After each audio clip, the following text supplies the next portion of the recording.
Hello, hello, hello. Welcome, one and all, to yet another episode of the Whick and Omar Show. We probably need a better name for it, but for now, that's what we're going with.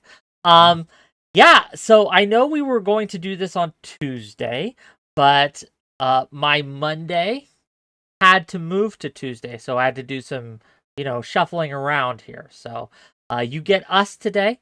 Tomorrow is Kick or Keep, so that should be fun.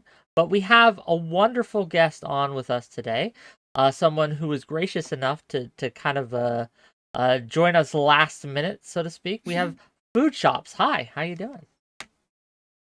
I'm doing perfectly good. Thank you so much. Thank you for having me on. More than happy to come on here last minute, of course. Sorry for food in my mouth. It's all good. How are you, Omar? How's life with how's the Omar side of the Wick and Omar show doing? I'm doing fine, thank you, Wick. The week was great, feeling great. I'm gonna talk like white people do. I feel stoked. They always use that word, stoked. Is that how you think white people talk? What other things do white people say? No, when I watch sometimes video, it says, he was smitten with her. Smitten. Who is the word smitten anymore? And I feel stoked. I said, who stoked? What's stoked? Like, is it, I'm like, I feel stoked. Everything's good. And I had a good week. Health-wise, family's all right. That's what matters most. Looking forward to the show all week, and everything's okay. Good. Fantastic. People are asking. How are you? What's that name? Food what? Foodshops, right? Food shop. How you doing, Food shop? No, it's actually fish poop. Fish poop? Mm-hmm. That means that you're the shit of the fish, huh? Yeah, that's right. All right, that's great. All right. I don't know. Okay. First of all, my chat's asking how much it would take to get you to dance like a white person, Omar. Like, you've talked like a white person. How much would they need to pay you, or pay us, I should say, in order to dance like a white person? I'm curious. I don't mind. Don't give it to Wick. Pay him whatever you want, and I get up. I can't. I don't watch the chat. You know that, right? You don't watch the chat? Me neither. I don't watch it either. I don't watch it. I'm gonna get distracted, and then I start to perform for them. Every time they say something, and then I'm responding to them, not to the show. You understand what I'm saying? True. It's wise. Yeah. Normally, it's wise. I agree with you. Like, but you have to, because you're running the show. Me, I don't care about my. But me, because sometimes somebody will say, "Oh, Omar sounds smart." Then I start to talk a lot. Oh, smart. That was stupid. Omar said. Then I feel bad. You understand? So I'll get up as soon as they donate. Let me know. I don't know how to dance, but I get up, and white people don't know how to dance. You just It'll be authentic then, right? So, yeah, it'll be like yeah. Well, you look like you would do it for $5. Would you do it for $5? No, I think I worth a little more. I'm good looking. Yeah, let's add a 0 onto that. Let's get at least 50. Well, let's see. You look pretty good with the glasses, but what if you take the glasses off? Oh no, you know why? Because I have these are prescription glasses. Keep them on. Just keep them on a little bit, okay? All right. Yeah. Yeah. Would you try to say I'm ugly? No, just keep them on. Okay, just. That's messed up. No, what she's saying is you have an intensity about your eyes, and your eyes are very beautiful, and it dazzles me. So the moment you take your glasses off. Yeah. Well, I'm going to be honest. I'm blind. So. You are? I can't see. Really? Yeah. Oh, that's cool. Yeah. So. You know what I'm saying, Wick? Wow, that's I did not know, actually. Yeah, well, for the day. You didn't know? No, I didn't know he was blind. I don't know how serious he's being either right now, so I can never tell. Is it Omar your bestie or some shit? Yeah, and I feel stoked. Am I allowed to cuss? I feel smitten today. No fucking cussing, okay. No fucking smitten, that's not cursing. No, I feel good. You could curse, right? Yeah, you can curse. I'm joking. That was I was kidding. With the that's why I added the curse word in my. So how was your week? This week was your birthday. Happy birthday, first of all, because belated birthday. Oh, he had a good show. He had everybody and anybody. It was like the zoo for a couple of hours here. I left. I came back. He's naked. I said, "What the hell did they do to Wick? Why they got him? Somebody got a gun to his head or something?" That's misinformation. I wasn't naked. I just took my shirt off because they paid me to do so. Yeah. And Well, he was doing. I heard he, for $50 he was doing private shows. What age are you hitting now, Wick? say one more time. What age are you hitting now, Wick? I 40. I turned 40. Yeah. Oh, congratulations. I guess. So, fish Yes. poop. How have you been streaming? I actually started 2 months ago, 2.5 months ago or so. Okay, great. Welcome. Never really had any online presence before that, but How you doing? You doing good? yeah, I'm doing good. It's a lot of trial and error, but I've just been grinding away every single day, no sleep. you- Just been editing vast majority of the time, and Oh, always trying to contact yeah. people. Yeah. I used to do that in the beginning. I don't edit nothing. I just do the show. I don't care how it comes out because people mostly don't watch the whole thing anyway. When you look at the analysis, you spend to do a 2-hour show, then you're lucky if you get 3-4 minutes out of them. Yeah, So, by now, most of the people have already dropped off. Congratulations. yeah. So for the people who have stayed, We haven't even gotten to the content yet. We haven't even gotten to what we're actually going to talk about today. Well, Wick has a lot of loyal following. He's like what is it called? The Charlie Manson of our time. The Charles Manson of our time. who was that guy again? He's a guy who started a cult and murdered a bunch of people. He's the spiritual father of America's first movement, it's Helter Skelter movement. Oh, Yeah, I don't need that in my life, but that's okay. That's okay. No, I'm just joking. I said you have that magic on us. Anyway, so what's up? Well, you said you want to talk about reactionary, right? Yeah. There's a few topics I wanted to talk about today, and it's going to be kind of a very kind of go with the flow kind of day, gang. Just letting you know. But I wanted to talk about React content. I'm curious, is it ethical? Do you think React content is ethical? Is it ethical to take someone's video that they spent hours working on, editing, getting guests for if it's a guest show, or putting together the cut, writing a script for if it's that kind of show, watch it in its entirety on your stream, re-upload and react to it, with what that's crazy every few minutes, re-upload it to your YouTube. Is that an ethical thing to do? What do you think? I want to give our guest here first shot at this. Foodshops, what do you think? Yeah, ethical. So there's layers to this shit. Okay, stop. I need to stop doing that. Okay, so like for example, if you're just, I know back in the early 2000s, like I think in the early 2000s, I think there are some React streamers like Jay or something like Jai or whatever, like whatever the shit their name is, right? And all they would do is that they would just sit there and go like, and that's all they would do. That's literally all they would do. And they wouldn't add nothing to the material, and they would just re-upload it. That, in my opinion, is pretty shitty, right? Because you're not really adding anything new to it. But in my opinion, if you're pausing it literally like every 10 seconds or every 15 seconds or every 30 seconds, all right, I do that, okay? And then you're actually adding commentary to it, then that's totally fair. I think I totally support that, right? However, even then, I think you should be responsible that if you're making money off of that, that there should be some kind of IP off of that, right? For example, I was discussing this yesterday on another panel. I was arguing with a bunch of ANCAPs and NCOMs about this, about IP. And I think that whoever has made the original work, who put the effort into it, should get a portion of the profit that streams down from the reaction video. You take part of the video and you add like commentary to it.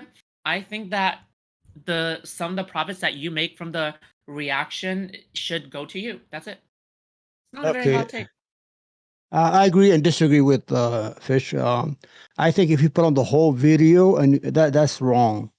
I mean, the whole segment. I mean, if you break into segment, like certain part of the video that's interesting or that you want to react to, like something you don't agree with, it's okay, like newsworthy stuff.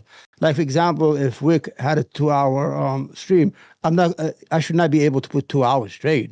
I could do like, a 5 minute here, 3 minute here, just react to certain part of the video that's interesting. You understand? And I think you could react to like newsworthy items like the Young Turks, like Tim Pool was an idiot, the Daily Wire crime family, all that stuff. You have to react and answer in real time to these people because they lie, and you have to expose them for what they are. But if it's a show about variety, like people just talking about the knitting or something like that, there's no commentary on that. It has to be newsworthy. Or if it's a debate on a certain topic, that is interesting. Like, I mean, like what's going on, like politically, stuff like that. You can react to that. I mean, it's good and it's healthy, and there's a whole industry to that. Maybe 40%, 50% of YouTube is reactionary videos. Yeah, I don't know the percentage, right? I don't know how much of content on YouTube specifically is React. I know that at least in Twitch, most content that I am aware of is some sort of either a React content or gaming content, which kind of is React content as well. Like if you are playing a game and then engaging with the game and reacting to the game as you play, that's, I think, a form of React content. I think it's a little different, but especially with certain types of games. So, for example, if I am playing a Telltale game, are you guys familiar with those, right? The Last of Us, or not, they didn't do The Last of Us. I'm sorry, The Walking Dead. They did The Wolf Among Us. They're story-driven games where the gameplay is secondary, the story is primary. And the whole point of playing the game, as most consumers buy it, is to experience the story, right? You get to kind of have an interactive story where you experience it, you kind of go through it. I think that in that case, like a streamer who is doing that, that kind of counts as React content to me. What do you guys think? The gaming is okay because you're doing it, because you're playing the game. So you are performing for the watcher. That's like in real time, whatever it is. But what we're talking about is political reactionary. Like you have big channels, monster channel, like the Young Turks. They depend on reactionary videos. The Majority Report with Sam Sira, they depend on these things. Most left wing or left shows depend on reactionary videos, while right wing don't do that. Right wing are straight content. Don't you notice that? Have you not seen the Daily Wire or 𝕵𝖎𝖙𝖘𝖍𝖔𝖜? That's what they do. Oh yeah. You're right. But they don't. They react like to news and stuff like that. We react to them. The stupidity.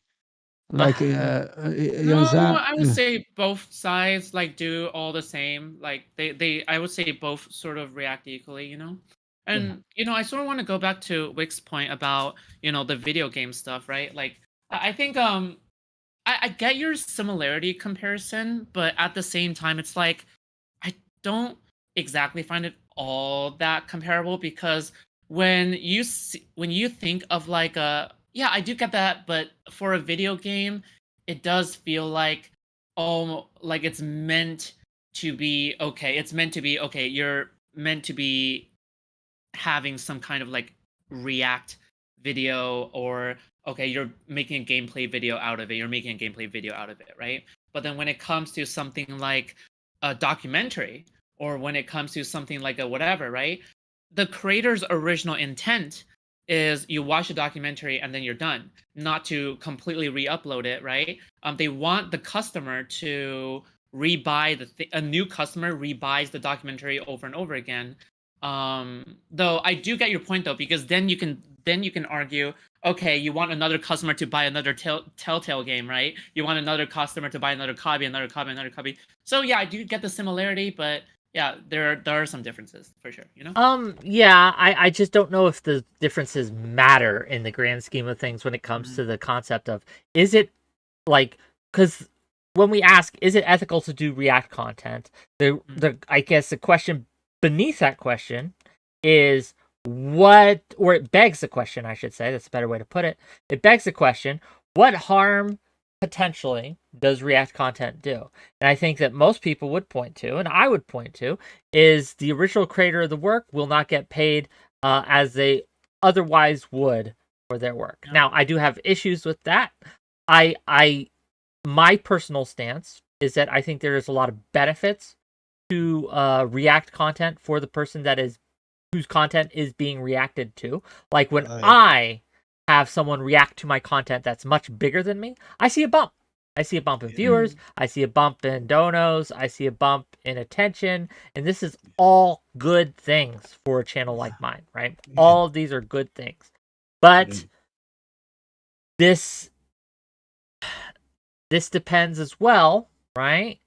On people actually letting people know where to find me. So correct. When you are doing React content, it's courteous to provide a link to the original source, to provide a shout out to the original source at the beginning and the end of your reaction videos. And also, if you re-upload it into the little descriptor or whatever of your re-upload, I think that these things are courteous to do, and I think it mitigates some of the potential harms that React content can do. So one of the harms that I see happening with playing certain types of games, such as the story-based games, is I know for a fact that there are games that I would have otherwise bought had I not been able to watch the whole thing be played on a YouTube video. Yes. So given that they're doing the same kind of harm, what's the difference? I'm going to be honest with you. I don't know anything about these video Fair games you're talking about. We'll get to that. But I do agree with you that they should put it like a credits, like the TVs do. Put some credit on the bottom of the videos, like your channel, every person channel that you use. That's good. That's a good idea. You know what I'm saying?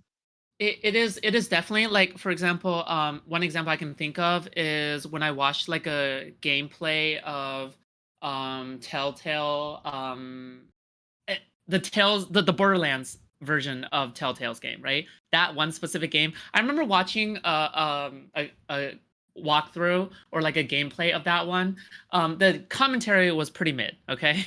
All right, it was pretty mid, but I remember after watching the entire gameplay of it, I was like, oh man, I guess I can buy the game and explore the other paths of the game because it would change some parts of the outcomes of the story, right? But at the end of the day, is it really changing all that much? No. Is it worth the money to explore the other paths? No. I can just search up the other paths on YouTube as well. Yes. So at the end of the day, I think it's like a net negative for something like that. However, I'm going to tell you this right now. I can also think of an example where there is some kind of underrated indie gems on Steam where it's not really gameplay based. It's not story based, where it's more gameplay loop based. Like I'm talking about roguelike games, right? So when you come to roguelike games, there's kind of like loop based gameplay. If you showcase that kind of game on YouTube and you show, oh my God, this is a really fun game. It's very addicting. It's like gambling, then people are rushing to buy it. Okay, rushing. I know I personally would, because my favorite genre is roguelike games, right? So if I see anything like that, I'm the first one to buy like a 70 review game, okay? Because I've seen examples where they blow up into something like 2,000 reviews, all the way from 70 to 2,000. By the way, 1,000 reviews, 500 reviews, 200 reviews, 1,000 reviews, 2,000 reviews are the mark of a successful indie game, okay? That's the mark of an extremely successful indie game, okay? So, however, where it might become, however, when it comes to reaction videos, all right, and sorry if I'm going a bit too far now because I'm like moving from subject to subject, but I think I'm pretty organized here, right? But if I'm going to reaction videos, I know that 𝕾𝖎𝖙 specifically, because this is a specific example, we're talking about XQC Hassan with 𝕾𝖎𝖙, right? With 𝕾𝖎𝖙, he is a very big content creator when it comes to very high effort documentaries, indie documentaries, and this is like, I'm talking about maximum effort shit, right? He takes months and months to organize all the resources, materials, and sometimes he even digs up stuff that professional documentaries aren't even good at digging up, right? So I know that I already know who 𝕾𝖎𝖙 is, so he doesn't even need the exposure anymore. You know what I mean? So I know that when XQC pulls up 𝕾𝖎𝖙, I know that I watch a 𝕾𝖎𝖙 video at the same time, and I get an XQC reaction at the same time, right? So even if I watch an XQC reaction to it, with the moment he moves away from that chair, he still lets it play. And by the way, that sort of irks me because he moves away from the chair. He still lets it play. I'm like, why aren't you reacting? You're adding nothing to the video other than the chat reaction to it, right? And it feels sort of weird, you know? Well, it's low effort. It's low effort stuff. Low effort. I think that's he goes like, whoa, and I'm like, what? I don't even know what you're saying half of the time, you know? And then that's it. I don't feel any motivation to watch the original video unless I'm watching it on my own stream, you know? So there's so there's a couple things in chat, right, that I want to talk about. 𝕍𝖎 for $2 says the reaction itself should be worthy of content. And I think there's something to that. I think that's kind of the take that most people have on this, is that if you're going to do this reaction content, it has to be content in and of itself. It has to be something that people would watch regardless, right? I think that, like, we talk about the word transformative. You have to make the content transformative. And I think that's true. So in a political, let's bring it away from the video game so Omar can play too, right? Bringing it back to the political stuff. Yeah. So I'll tell you, here, let me give you a specific example that I got frustrated with. Do you all remember CNN's Trump town hall that he did? Yeah. You remember that? Of course. So vaguely. One thing that happened during that kind of was like a little tempest in a teapot for this community was that everyone who watched that live on Twitch got banned. For 3 days to a week, right? They were copyright struck by CNN and banned because they were watching, quote unquote, CNN's proprietary content. I think that was bullshit, and I'll tell you why. Yeah. Because again, I think there is a public good to be seen by watching, right? A presidential candidate, a national U.S. presidential candidate, deal with like questions live on air. I think that the value given by others watching it, right, not through CNN town hall, but watching their favorite commentator, whether it be I'm Really Important or Destiny or whoever, watch it as well.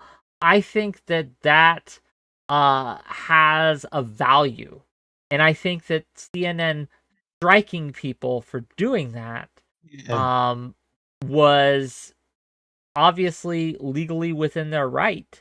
But I think that it did everyone a disservice. These people who were watching it, right, watching their commentators, would not have watched this otherwise. They didn't suddenly go to the town hall itself to watch it. Right? They just didn't do that.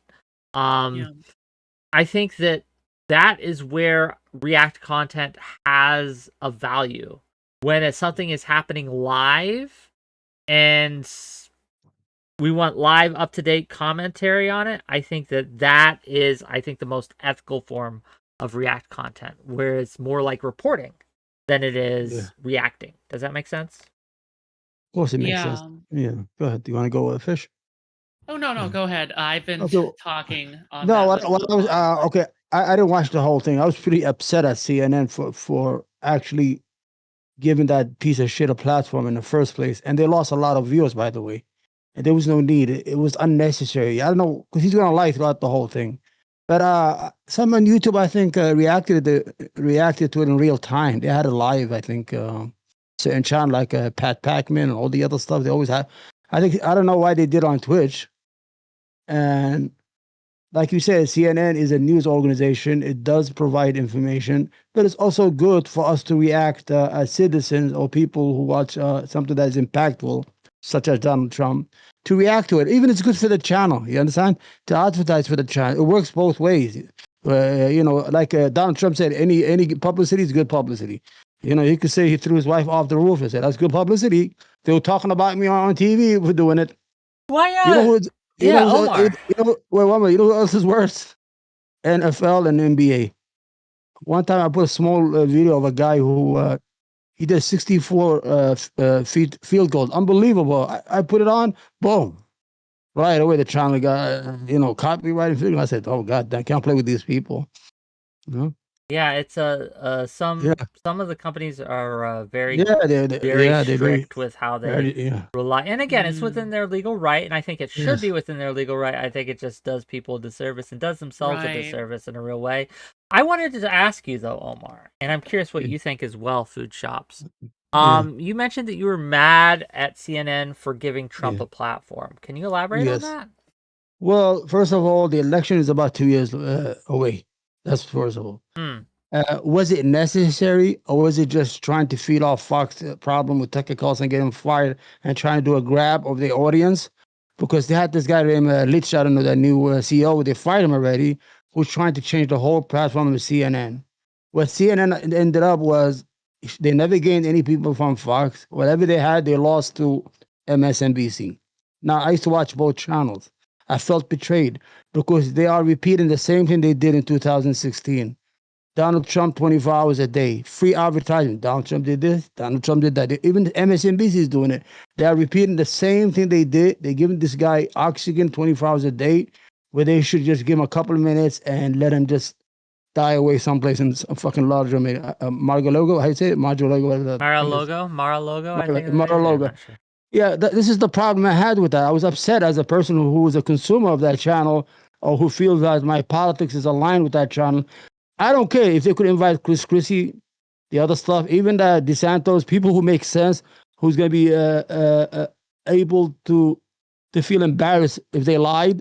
But this guy was lying the whole 1 hour and a half. He even called the lady a nasty, nasty person. What's her name? Kathleen Connell, whatever her name is. Nobody wanted to do it. They took that girl and let her do it because nobody wanted to do it. The big guys like Jake Tapper and all the big shots. Now, she got a show out of it at nighttime. Was it necessary? Don't give this guy any oxygen. He's hateful. He's a racist. He tried to overthrow the government of the United States. He has 75 felonies chasing him right now, more to come. This guy is like the garbage of the garbage. Why would you give him any oxygen? Would you give a mass murder a 1 hour town hall? I mean, we write books about them. They Yeah, have yeah. biographies that they put out. They do So have CNN special, not CNN specials, but 60 Minutes. You remember 60 Minutes would do interviews with them at times with serial killers, like literally serial 10 minutes, killers, right? 10 minutes or 5 minutes, and it's scripted. But when you give this guy, just let him have diarrhea of the mouth for almost an hour and a half, and he's not held to any truths. He'll tell a lie, bluntly tell it. He doesn't care. He enjoys lying. okay, Go Omar. ahead, though.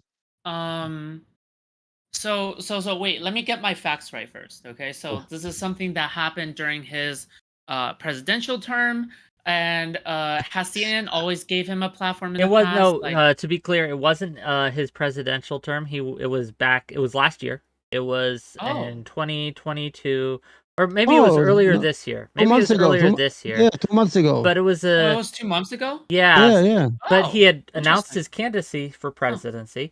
He has had announced, I am running for president of the United States in 2024. And so CNN did a live town hall. $5 from 𝕍𝖎. Let me get this. And then I want to hear from Foodshop's opinion on platforming, on CNN platforming Trump here. 𝕍𝖎 says, you can react to live content without putting it up on screen. Sports channels do it all the time, but political channels can't. I mean, I suppose they could have, but if you have to kind of like jump through hoops and I want it to be as easy as possible. Let's say that. But Foodshops, go ahead. Yeah, sure. So, I understand what you're saying. Like, I understand, like, oh, you shouldn't platform this politician, you shouldn't platform this politician, and even with ex-politicians, you shouldn't platform them, right? But at the end of the day, CNN is a journalism organization, and when it comes to politics in our country, I already feel like we already have this kind of tension where, oh, we shouldn't platform this guy, we shouldn't platform this guy. And we have, I think when it comes to an ex-president, it's not really that big of a deal at the end of the day if we platform somebody like an ex-president, especially if it's true that we have platformed before, like serial killers, ex-convicts, people who have been like gang rapists. Can I say that? I don't know if I get. Yeah, sure. But like, so like, if we have platform like literal like Jeffrey Dahmer type people, like why can we not platform people like Donald Trump? You know, and you know, in the future, people can totally attack us and go, hey, why didn't you platform this guy in the past? Like, why isn't CNN like did that in the past? See, this is censorship. This is actually what is happening, you know? But now we can, in the future, if they actually confront with us and they say, oh, these news media, they're censoring us, they're censoring our views, we can just go, hey, you know, CNN, even after President Trump ended his term, we have actually platformed him, you know? And that's something, that's a point that we have acquired, right? And even then, that he spews hate, spews this misinformation, spews this whatever, right? This is like, we already knew that he spewed this misinformation in the first place. This isn't anything that's new, you know? This is just like, yeah, that's it. Okay, first of all, the presidential election are 2 years away. It was not necessary yet to give him a town hall on an election. That's about 2 years away. If we could say 6 months away, or 4 months away, or even 7 months away. Second of all, it's not the same thing you say we give serial killer. Second is a documentary, maybe 3 minutes. This is a town hall meeting. And to add insult to injury is to bring people who support him to clap every time he made fun of a person that he raped or allegedly raped or proved into court that he molested, whatever, or sexually attacked, and he was found guilty in a court of law. And to bring people that will clap or laugh at his jokes is not real. The channel was not professional in the first place. First of all, if they want to do, they should have brought a diverse audience. Second of all, don't give him an hour and a half for what? He was lying the whole time. He was just telling lies, and he's feeding his base. The problem is he's dangerous, not to me or to you or to Whick, because we know he's lying. Whatever he's saying, we don't believe what he's saying. But to the people who think he's a god, the cult that follows him and will do violence in his name, this man is very dangerous. He's a very, very dangerous man. He should not be able to go back to the White House, no matter what. He should never go back to the Oval Office of the United States. He will succeed the next time. I don't know what's going to happen. So yeah, but this isn't. Oh, go ahead, please. Yeah. No, you're our guest, Foodshops. Go ahead. No, it's okay. Oh, okay, all right. But I was just gonna say, right, this isn't the same as going back to the Oval Office, being platformed on CNN for what'd you say, like 1.5 hours, right? Yeah. If he has been platformed for CNN for 1.5 hours, this is not the same as going back to the White House. It would be terrible if he had another presidential term. I totally agree with you on that, right? But this isn't the case. He has been given a platform, and you know, I believe this is a country where we should be exercising, you know, our free speech, right? And even though, you know, this isn't like a government kind of related federal kind of thing, this is, you know, obviously a journalistic organization, not the same, right? Okay. I think when it comes to deplatforming, we have gone a bit too far. We shouldn't be setting a precedence on, oh, what should we platform or not platform on CNN? Instead, we should be challenging people to think, okay, is this valid? Is this not valid or not? And the only thing that I would probably agree with is that we should probably have somebody on the stage to challenge him, you know? Yeah. Like, for example, we can probably meet on the middle ground where, okay, we can have a moderator or somebody like a challenger go, hey, by the way, you can't just spew your bullshit. We're going to ask questions. Hey, we're pulling up some facts. This is not right. This is not true. This is not right. This is not true. You know, that's it. But otherwise, I don't think that we should just go, oh, by the way, we think you're lying. You're not allowed on our platform, right? Because the definition of who we think is lying changes over time. And what like journalistic organization thinks like, oh, you could be lying or not changes over time, right? Even if we are held to journalistic integrity, like who knows, right? Yeah, that's it. Okay, so here's my take on this, right? I disagree with Omar on this, I think, almost completely, and I'll tell you why. Oh, no, Omar. I think that, well, I agree that it would be disastrous if he won a second term. I'm with you there. But the way to stop him from winning a second term has to happen at the polls. Like, we can't put our thumb on the scales in this kind of deplatforming way, because it doesn't work. First of all, it's not going to stop him. As you said, he has people who will follow him anywhere. If CNN does not grant him a platform and stops covering him whatsoever, he doesn't go away. He doesn't disappear.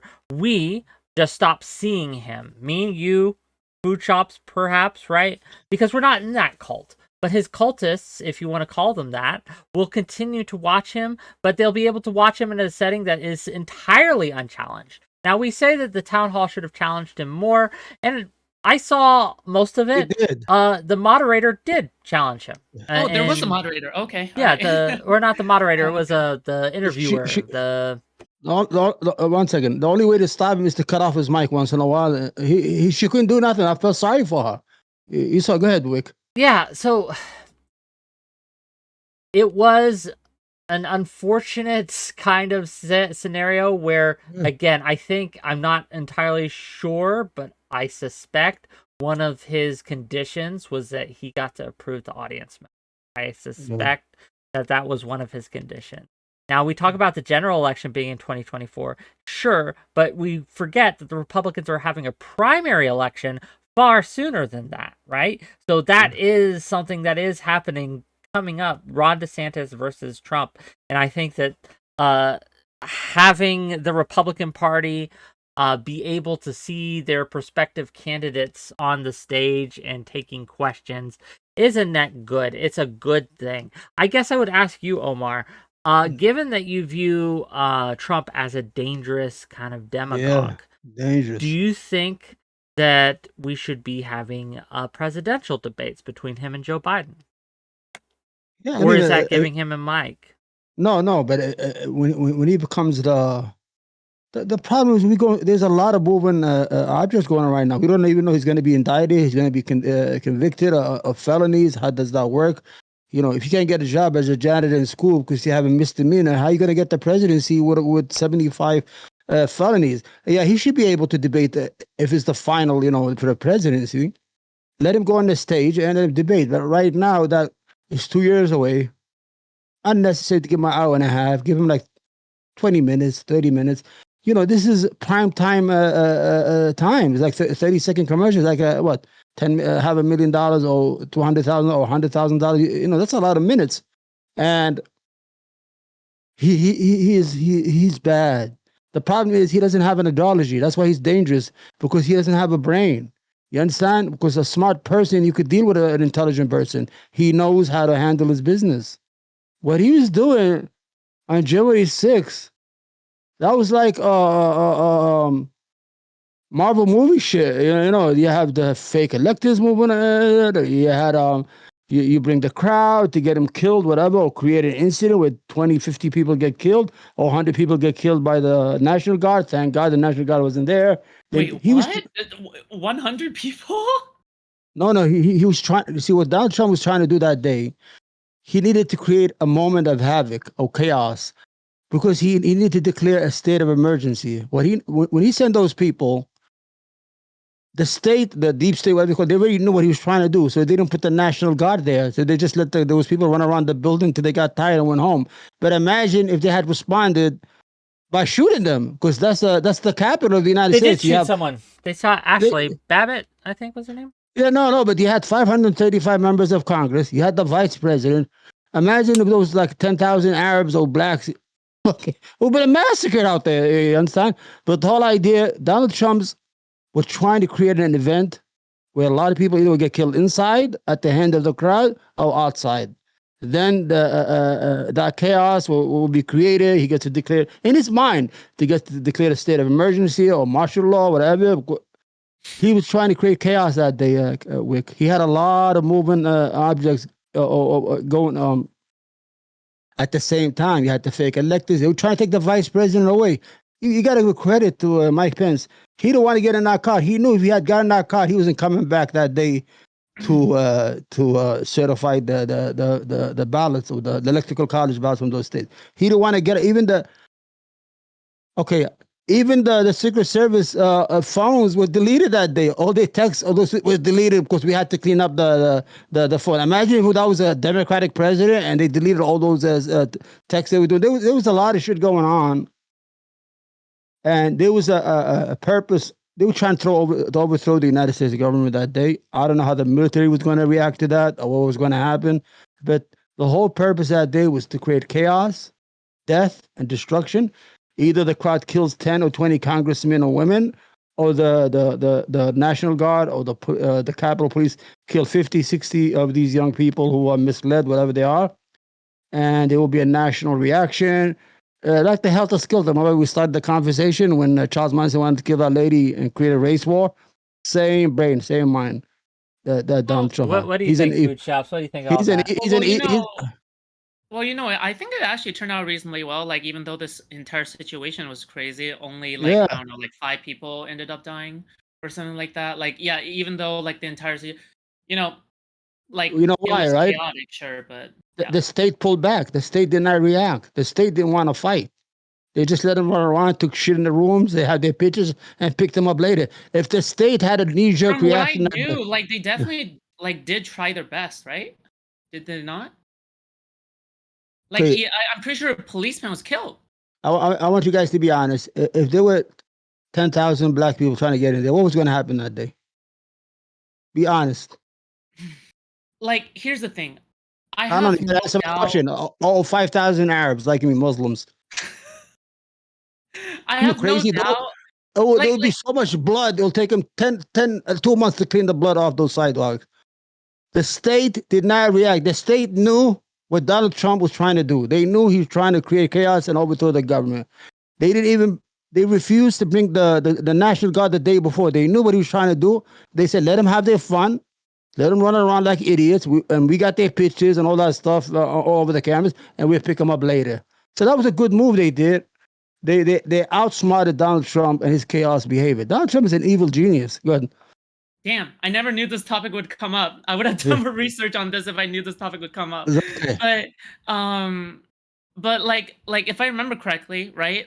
I'm pretty sure they were pretty damn unprepared. But it's not like they knew and then on purpose they didn't prepare enough, right? It's that they weren't prepared enough, and then that's what happened, right? I'm not questioning, oh my god, what if there was 4,000 Arabs or 4,000 black people or whatever that, right? No, it doesn't matter in that hypothetical, right? But I'm just saying they were just completely unprepared, and police officers still died and people still died. It's they still tried their best, and it is what it is. Sometimes, and I remember there are several points where they let in people on purpose just so they can sort of curtail the flow, let the flow in a little bit, just so they can because if you have a blockage too far, if you just like a dam, right? If you have too much pressure on the dam, then when it finally breaks, the force of the water will be much greater, right? Same concept behind the force of the people on the fences, right? So yeah. But, I'm going to disagree with both of you here. I don't think look, I agree in the sense that Trump was trying to overturn the election. I absolutely believe that. I don't think that he had a plan beyond rile people up, get them to protest at the Capitol. I think that people took it too far, but I don't think the deep state knew it was going to happen, nor do I think that the institutions were prepared for it happening. And you can see this as in evidence at the kind of uneven response that happened in the various sections. Some cops let people in, right? Some of the security forces there just took away the barricades, let them on in. Some barricaded doors, took out guns, and shot into the crowd. They killed that woman, the Air Force she veteran. jumped right through the window. Yeah, and look, she plays stupid games, wins stupid prizes. You know what I mean? Saying I'm not trying to say that they did anything wrong there. I'm just saying that we can see the uneven kind of chaotic response to this, and I think it belies any attempt to paint this as some kind of concerted, conspiratorial kind of effort on either side, whether to stop Trump or for Trump to kind of gain power. So I don't think, right? Like, so we do have actually evidence of what would happen had it been a bunch of black people. For example, we can look at the Black Lives Matter movement riots earlier that year, or the year before, I should say. They had National Guard ready, and they just stopped them at the various monuments. You saw how many they had that day? They had a lot. A lot. Yeah, and that was to deter it. Like, again, if it had been a bunch of Arabs, as you say, they would have. The National Guard would have been there, and they wouldn't have gotten in at all. There wouldn't have been bloodshed, but they wouldn't have gotten in at all. Yeah, over.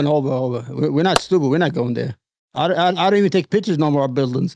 Listen, when you have the president of the United States for 187 minutes drinking Diet Cokes and watching things unfold, and he is the number one law enforcement guy, he's the man. He could have sent the military. He could have sent the National Guard. He could have done something. He just watched in enjoyment. They said he was laughing, and everybody was begging him for almost 187 minutes as all that chaos went through. There was a lot of planning. I know you don't agree with me, Wick, but I come from a country where there's a lot of conspiracies and a lot of stuff like that.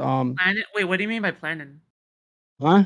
Well, the plan was to create the right say it was a false flag. No, it was a dry run, because it can't be a false flag. But Biden just won the presidency. They won both houses. Why would you do a false flag if you have all the governments in your hand? This is how dumb they are. The right. Oh, I'm gonna overturn the country and I'm in power. It was dry run. It was done. There was a lot of moving parts. People were gonna bring these fake electors. Oh, not. It was a lot. There was a concerted effort to overthrow the government. I only think, I know this sounds a little crazy, I think Donald Trump got a phone call from the military. They told him, listen, you're orange orangutan. You have 10 days. Relax, drink Diet Cokes, don't do anything stupid. If not, you're going to end up in Guantanamo Bay in Cuba. Okay? You have wait. Because hold on. Because after that he was dislodged from the presidency. He wasn't talking to nobody. He was not even a president for those last 10. I think he got that phone call. He had to get it, because that guy, the Joint Chief guy, what's his name, Milley? He said I was going to put a ring of steel around the Capitol if I knew it was going to be real dangerous. We're not going to let the Nazis that we fought 50 years ago take over the country again. The military. He got that phone call. He got it. Wait, so relax. Omar. Wait, Omar. I didn't have lunch. Hold on. Are you claiming Donald Trump received a phone call from the military to chill, lay back? Do you have evidence? Anything? No. But I know he was disenchanted from the president. After that day, he didn't talk to nobody. He was in a president normal for the last 10 days, from the 6th to the 20th. So there's no evidence. No, of course there's no evidence. It's all just talk. You see, the lack of evidence is evidence itself. Why would they leave evidence, right? Obviously, they wouldn't leave evidence. If there was evidence, there would be... Trust me, he got that phone call. I bet you got that phone call. He has to get that phone call. This is the United States of America. You know how much nuclear weapons we have? Imagine if the United States falls, the whole world falls. Every world's economy is pegged to the United States. There will be chaos. How did we go from the conspiracy theory military thing to United States falling? What does that have to do with that? She has succeeded in creating chaos in the country. If the electrical cars were not certified and Joe Biden was not certified as president of the United States, elected by the people, there would be in chaos. We will came out in the street like the liberals. And it would have been a crisis. I agree with that. It would have been a crisis. The right will came out. Cities were burned down. Do you think we're going to let him steal the presidency? Huh? Wait, Omar, you are unhinged right now, okay? I want you to take a step back and listen to what you are talking about right now. If he succeeded, if he had succeeded in his plans, there would be chaos throughout every city in the United States. No one is arguing that, okay? No one is arguing that if Donald Trump actually had a fascist uprising, uprooted the government, and then actually threw like a successful rebellion and all of that happened. Like no one is disagreeing with that, but like you have to have some kind of, like, I feel like a lot of military people don't even like Donald Trump. You know what I mean? They told him. They told. Merely said it. You know, the chief, the joint of. How you say the chief? General Chief of What are you Staff. saying? It's like Yeah, XQC he right said. He said. I will put a ring of steel around the Capitol. We're not going to let. See, he said that. He said we're not going to let the Nazis we fought 50 or 60 years ago, 70 years ago, come back again to power. Okay, thank you for the He gift said sub, it. Wolf Glenn. I appreciate that. He More said gift it. subs would be good. Fish. This is a That's the highest. That's the highest military officer in the United States. Okay, again. I think that we're post hawking this, and allow me to explain. Give me a moment, please. All right. What is happening? Yeah. First of all, this is the last day to kind of give me money. So if you for the month. So if you have $20 or $5 that you want to throw at me, gift subs, bits, super chats, all these would be good. If you have comments that you would like to make, super chat them, and I will read them out and ask questions of my guests here. But Omar, the idea that the military called or contacted President Trump and told him to stand down is just counter to how the military works. I am a veteran. I did serve in the military. I was not on the Joint Chief of Staffs, right? I was not an officer. I was I worked for a living, right? I was a enlisted brother. But the president is the commander-in-chief. The military takes orders from the president. It does not give orders to the president. And if it had gone, I agree with you. I agree with you. If Trump had been successful and gotten the electors, if they had decertified the electors, or if something had been delayed or gone wrong, then yes, it would have been a constitutional crisis. There would have been a lot of unrest, and it would have ended in bloodshed. I agree with you, but door to door, but that is a far cry. That is a far cry from saying the military called President Trump and told him to stand down. I don't think that is when I agree, indicated by the facts at hand. And thank you for the sub, 𝕾𝖎𝖙. Really appreciate it. Give the guy all your money. If you don't, I'm gonna match it at the end. Okay. I'll match it at the end. We have $7 on YouTube so far, and $10 on match Twitch. It, but I don't want to give it to you on YouTube because they take half. You should put a PayPal. I'll give you my Omar. I'll send you my PayPal link directly. I just said it. I will match every dollar you guys give. Give more dollars. Okay. What I was gonna say is that Wick, the whole idea. Remember when they declared that Biden won the presidency? It was on a Saturday. Everybody ran into the street and started celebrating. It was just a knee-jerk reaction. Everybody just came out. We're not planning. Everybody was happy in the streets. Imagine if, God forbid, they had succeeded. The United States would have been in turmoil. You have people in blue states coming out, burning everything down. You have people in the red state, all those guns they have going crazy. Yahoos going nuts. The United States is a fragile country, really. Our democracy is sloppy, it's fragile. At the same time, it's good and it's institutional. When the institutions, 𝕵𝖎. 𝕵𝖎. Listen, no one's denying that, right? Like this entire thing. I disagree that it's a fragile country, but carry on. No, the institutions are. I don't think they're fragile. Weak that day. They were shaken that day. Like my brother in Christ, right? Like no one is disagreeing with the fact, like with anything that you're saying, like, oh my God, like if all these things happen, then everything is gonna burn down. But everything going back to like that phone call, bro, like you have no evidence of that. You don't know what you're you don't know what you're saying, you know, like you know, like it. You know, that's such a careless statement to make. You know what I mean? Like that's sort of crazy. I'm going to tell you. Steve Bannon was saying we need to dismantle the administrative state. From day one, when Donald Trump came to power, he depleted the State Department, never replaced anybody who retired or quit, depleted the Pentagon, no ambassadors. He never appointed any ambassadors to maybe half the countries. There was a movement to deplete or to hollow all the institutions, and it did. Like a month before the end of the election, he fired everybody. He got a new defense secretary. He got all these national security advisors. Everybody was new for those last 3-4 weeks, And the only person, and 𝕵𝖎 resigned. Everybody was new because they knew he knew they were not going to agree to do what he wanted to do. And I could tell you what's happening right now. You see, what's going on right now in the Senate? They have this guy named 𝕵𝖎𝖙. You know who 𝕵𝖎𝖙 is, right, Wick? I'm familiar. He's a senator from Alabama. He didn't even know that we had 3 branches of government when he first came to Washington.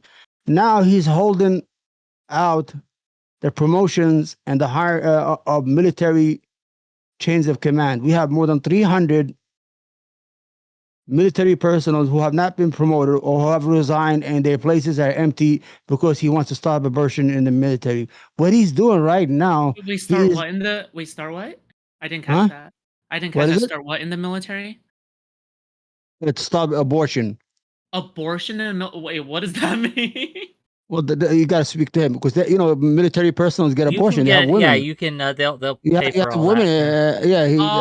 Okay. I got he don't want the military to pay for them. By doing that, in the Senate rules, one senator could block any promotion of the military. Now it's almost 300. Now the all branches of the military, they'll have no leadership.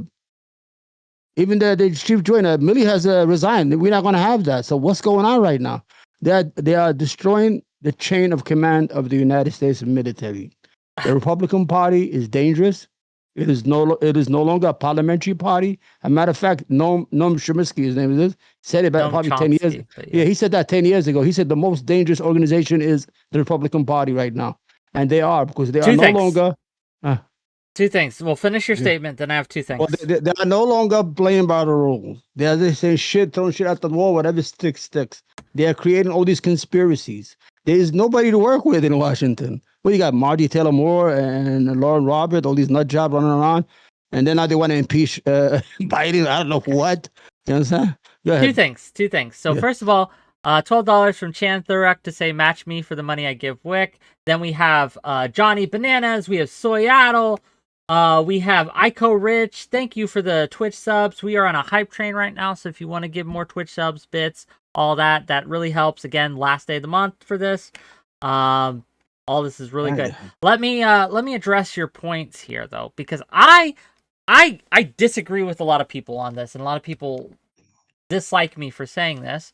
But one, I think that the institutions in America are strong, and I think that the 2016 and the 220 kerfuffle demonstrates the strength of our institution. Trump, with all his power, with all his might, with all his following, wasn't able to do a goddamn thing to stop Joe Biden from getting elected. He tried with all his might, but our institutions not only held strong, but they were very, very, even the Republicans, right? Even the Republicans, most of them held strong too, and reinforced our institutions. Now, to your comment, let me finish. Well, look at the Alabama. Look at the Alabama person who was in charge of elections. They were a Republican. They were appointed by a Republican. They had every incentive in the world to just follow along with Trump, but they said no because they believed in the government. And now I'm with you, and Republicans are generally dog shit for this country. I agree with that. I think that they're a bad platform, and they. But I don't want the idea that they are this evil organization. I think if we want a situation where we can actually work with people, we have to stop calling each other evil. We have to do that, because how are they going to work with us if we continually paint them as monstrous individuals? I want to add on to Wick's point. Wait, Omar, you have been doing weird ass shit for Fish, just one word. I'm gonna shut up. I want to just give no problem, Cromar. Yeah, okay, Cromar. Go ahead. Okay, it's Omar. Okay, after it's Foodshops. Okay, Wick. After all that chaos for hours, with 7 members of the Senate and the House voted against the election. That's more than 50% of the Republican Party. That is some dangerous shit right there. You understand? After you run around like dogs, scared with your tail behind you, you're going to go in there and vote again to approve Donald Trump. Go ahead now. Okay, thank you, Tromar. Yeah. So Like as Wick say, like we have to stop calling each other evil. We have to, sit down and actually have a conversation about these things. At the end of the day, I think most Republicans are actually genuinely good people. Yeah, I think most Republicans are. And I myself, I'm a political activist. So what I do is I actually go out and volunteer and I knock on doors. So I convince people to actually go and vote. I have canvassed more than 10 times at this point. For a party. And for the Republicans, of course. I'm kidding. No, for the Democrats, of course. Yeah. So, what you really think a transgender person would actually go out and canvass for Republicans? You transgender? Yeah, I am. I didn't know that. Okay. Good. Yeah, crazy, isn't it? Yeah. No, People it's who not. pass, you can't tell. Yeah. I can't tell. I mean, I thought you know. Yeah. So yeah. What's your pronouns? He, him, gay man. I'm kidding. No, she, her. Yeah, of course. She, her. Yeah. I used to have a co-host named Mar. Go ahead. Good. No. So basically, on the show note, right? Like when I talk to these people, I remember there was a person saying, "Oh, you're spreading around that Democratic baloney again, right?" And I've had like a debate with him at his door for 30 minutes. And it's not because I want the debate. It's not because I want to like destiny him up or anything like that, right? It's because he actually wanted that conversation. He seemed lonely, he seemed sad, he seemed like he wanted somebody to talk to. He's an old man in his 80s, okay? He looked like he was about to die tomorrow, all right? So listen, all right? I want you to whatever, right? So his mind was filled with conspiracy, just like Omar over here, So it's like, oh, hold on. So I was like just talking to him, right? So at the end of the day, I think it's just good to sit down, have a conversation with these guys, let them spew their conspiracies, and even if you can't refute everything, let them know at the end of the day that you're a human being, you're a human being and they're a human being, and at the end of the day, you can sit down, have a drink together, crack open a cold one of the boys, and I think at the end of the day, that's what unites us all as human beings, That's a good thing. You guys misunderstood me. I'm not saying the average Joe, the average Republican is a monster. I'm talking about like the Ted Cruz who graduated out of Harvard or Yale. I'm just carrying on to Wick's point. I'm just. Yeah. Hold on. Josh Hawley out of Yale. All these educated Republicans will get up there and lie and vote against the election of the United States of America. These are some dangerous motherfuckers because they know better. Marjorie Taylor Moore is an idiot. She probably was a neighborhood hoe. She got elected by I don't care. Laura Roberts, another neighbor. The what do you call them? The trailer park hoe. I don't care. She got elected. But when you deal with people, hold on. But when you deal with people who came out of Harvard, came out of Yale, came out of Princeton, one of the best, the pinnacle of all education, and vote against the election. After all that went on, after they took over the Capitol, people got killed. They broke all the windows. You're gonna go 147 members of the terrorist organization called the Republican Party voted against the free and fair election of 243 years that we have been used to as a nation that hold us apart from the world of craziness. Look, I'm not telling you that you should be happy with them voting that way. In fact, you should hold them accountable. But the way to hold them accountable is in the ballot box. Hold this against them. But the problem here, right, and the reason that this is an actual problem is because their constituents elect them, and they will elect them again, and they will continue to elect them, right? I want to tell you why. That is the source of the power that these individuals hold. So how do we take away their power? Because I want to take away their power. Okay. I want to take away their power as well.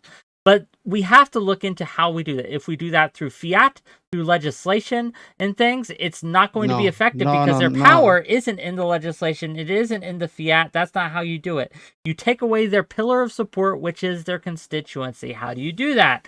Well, very simply, by convincing their pillar of power to not support them anymore. And how do you do that? And it's not by saying, hey, the person you vote for is a monster. It's not. It's not. But yeah, I think that we want the same thing here. I want Republicans out of power, 100%. Yeah.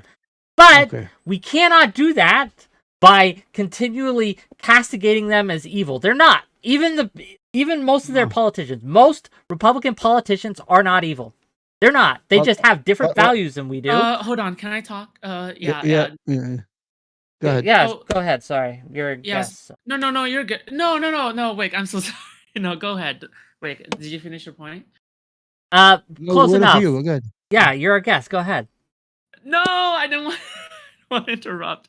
I'm so sorry. Yeah. So I just want to like add on to Wick's point here, because I totally agree with him, and because Omar here is like a really good example, right?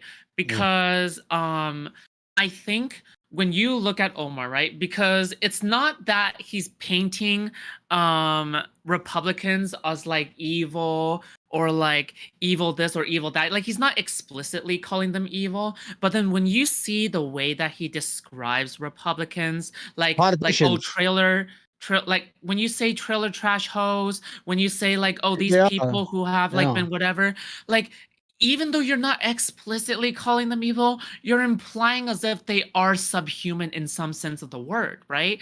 And when I go out and meet them, I'm never gonna go out and say, "Oh, you're a trailer trash hoe." You know, you're a trailer trash hoe, right? Because at the end of the day, I think at the end we should always make friends, even with the people subliminally that we view as lesser people. You know what I mean? So I think at the end of the day, I want to sit down and even with the Harvard graduates that you view as like the scheming, conniving people, it is more productive to be friends with them and to also manipulate them back rather than saying, okay, we're going to burn bridges and we're always going to be enemies. You know what I mean? Because it's better to try to strike up deals with them, just like Democratic politicians. Why is it that Democratic politicians never ever burn bridges with these people? Why do you see them shake hands on the floor of Congress? Why do you see AOC, you know, bump shoulders with and bump like you know, elbows with Mitch McConnell, which is considered one of the most evil Republicans of all time, you know?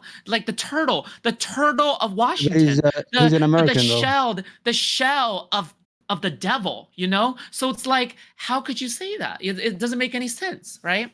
I'm gonna tell you, Mitch McConnell is not evil. Mitch McConnell is a parliamentary individual. He believes in the law and the legislative of the United States.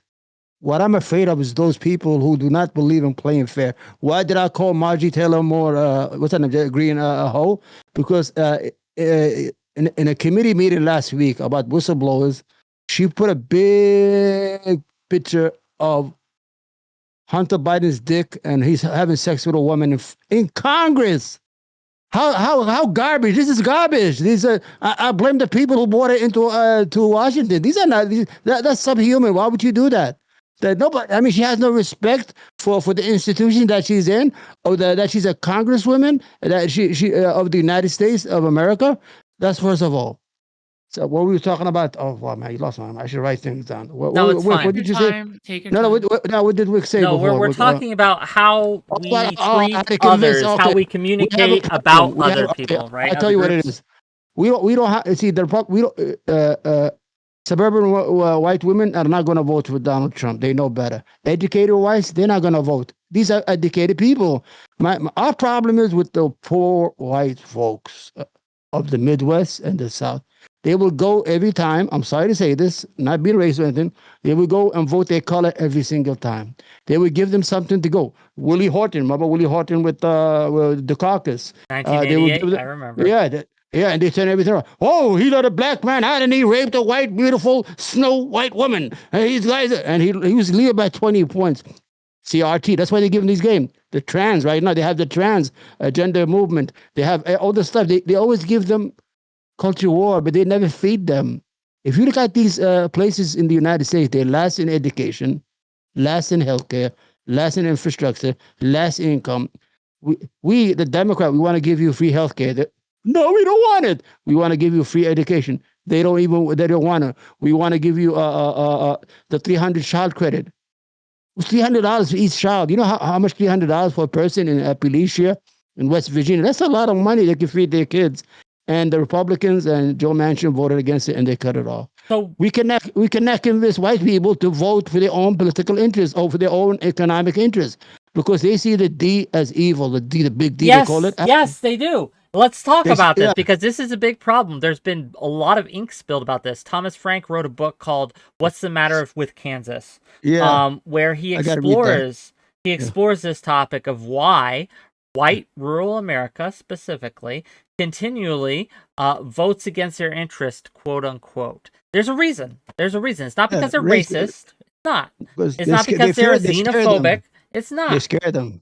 That is part of it, yes, but a large part of it, right? Because if you talk, and I have a lot of family who are very Republican, who are Trump supporters, who are DeSantis supporters, who have voted Republican all their lives and things like that. And I've had discussions with them and why they don't support Democrats and things like that. And it varies, from region to region, person to person, but there is a commonality. There is a through line in all the conversations. Is that the Democrats treat them like shit and are untrustworthy. Like the Democrats have lied and they treat them like shit in their view. Yes. So look at Hillary's comment in 2016, the basket of deplorables, right? Yeah. That tanked her among a lot. Now, again, she wasn't up very high. She wasn't up very high, and she was a bad candidate for a lot of reasons. She's a bad candidate for a lot of reasons. But I think that these kind like this tendency to think, oh, we can just match energies, right? Like they are mean to us, so we can be mean to them. In that case, a lot of these voters see no difference between a Democrat and a Republican, and even when you point out the policies that would help them, they're like, we don't believe you or trust you. We don't actually think you're going to actually do this. So you say like that? No, that's what they would say to us. That's what they would say to us. You see what's going on? The opiate crisis. The kids are dying like flies. Nobody's helping their kids. Yeah, that's the thing. No one is helping them. But the people they vote for are all Republicans. They're not helping them. Even in the Democratic-owned, in the Democratic states, Pennsylvania, for example, Pennsylvania has a lot of opioid crisis. Do you think that the Democrats are doing anything to help them? Hold on. In Georgia, the Republican governor refused to expand Medicaid. Money that's given free by the federal government that hospital could use. There is about 4 or 5 big hospitals have closed because they need that money so a patient could pay. And they are closing in rural areas. If you had a heart attack, it will take you sometime 2 hours to get to the nearest hospital because these hospitals are closed. Because the governor refuses to take free money from the federal government. All he has to do is just, boom, sign it, and they will expand Medicaid to people who need it. Instead of people going to the emergency room and getting a bill for $3,000. Instead of hospital closing down because they depend on Medicaid money. It's a problem with these people. And they'll go and vote every time. I'm going to be honest with you. I'm going to say it like it is. They go vote their color because they scare them. Oh, they're coming for you. The demographic changes. They're going to take over the country. Hold on. Oh, you're going to lose your privileges. What privilege do you have? You don't have anything to take. You're poor as fuck. You're poorer than me. I'm poor as you. We have the same interests as a guy in New York City. Sorry, I must have you. A guy in New York City, in Harlem, or in Brooklyn, or in downtown Brooklyn, or in Flatbush. I'm giving you names you guys don't know. These are poor areas in New York City. Have the same interests that you do. But how can I convince you when you go when they used to go to rallies and they want to replace Obamacare? And most of them are on it. The people in the crowd, they're all on the Affordable Act. They don't even know that. $20 from Lawson Harrison to say, do we think that if all voters have the same information on politicians and policies that they will arrive at the same moral or political conclusions? Oh. Yes. Go on. But that's beside the point, right?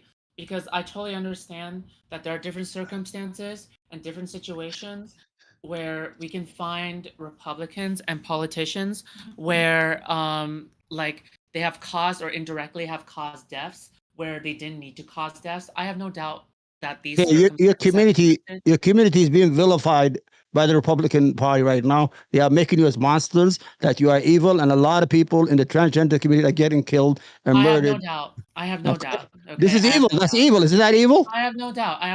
Okay, I have no doubt. Don't worry about it. Okay. Okay. But I'm gonna tell you right now. All right, I'm telling you right now. When I'm out there and I'm actually volunteering, okay. When I'm out there with my fellow, political volunteers, when I'm out there working with the Democratic Party, okay. When we have actually proven methods of getting voters, when we're doing political campaigns, when we're drawing up these strategies and mathematically like going through these in detail, all right? Okay, not mathematically. Okay, that's a bit too far. But like when we're going through these kinds of things, right? Here in the listen, right? We will never ever demonize the other side. We will never ever demonize the poor. We will never demonize the white. We will never demonize the people who are the Republicans, the people who are the other side.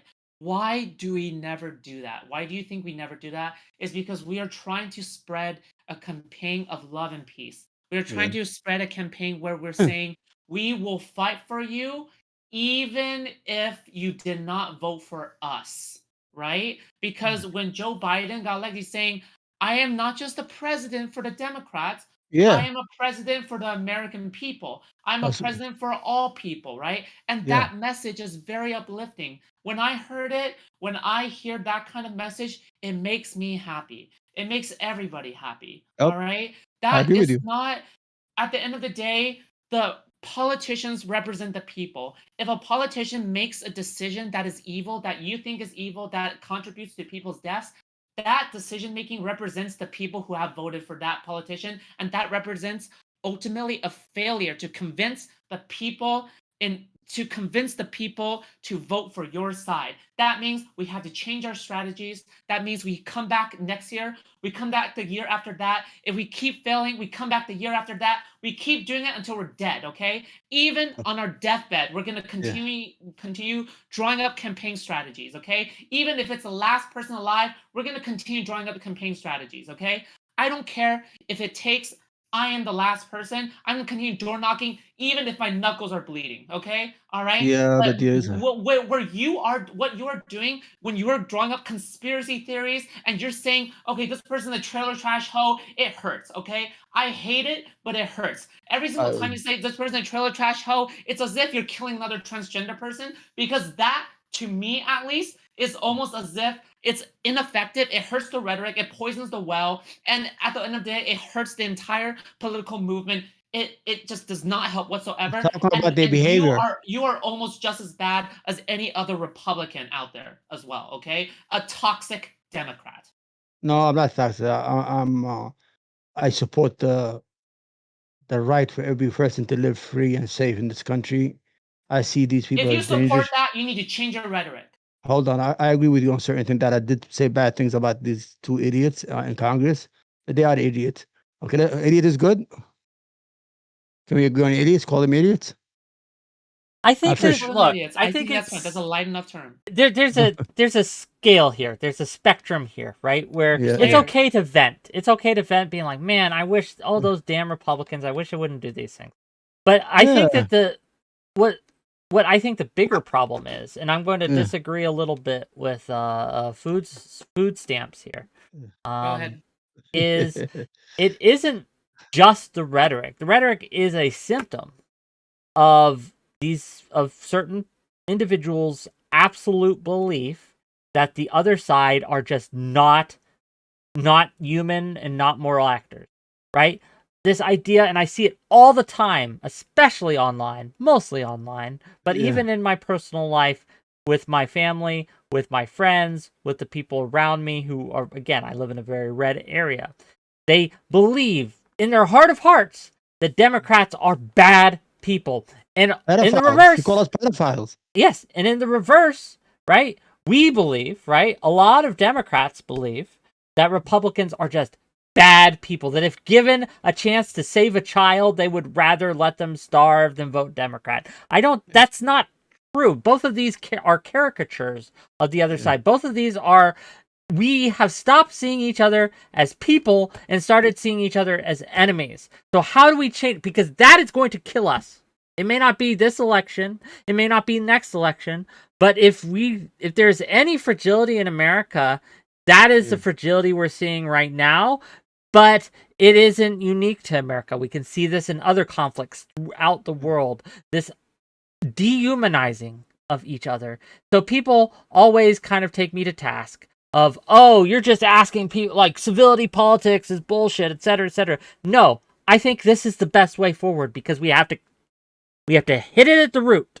The root isn't the rhetoric. The root, the cause, is dehumanization of each other. We need to stop it. Rhetoric is a vector, but it's not the only vector. So I don't know how to stop it, but we need to. Blah, blah, blah. You hear me? Monologue. Yeah, we can hear you. Go ahead. I don't know what happened. Hello, hello, hello. You know what happened? We can hear you. We can hear you. Yeah, we can hear you. My chat is closed, but they can't hear me. My thing.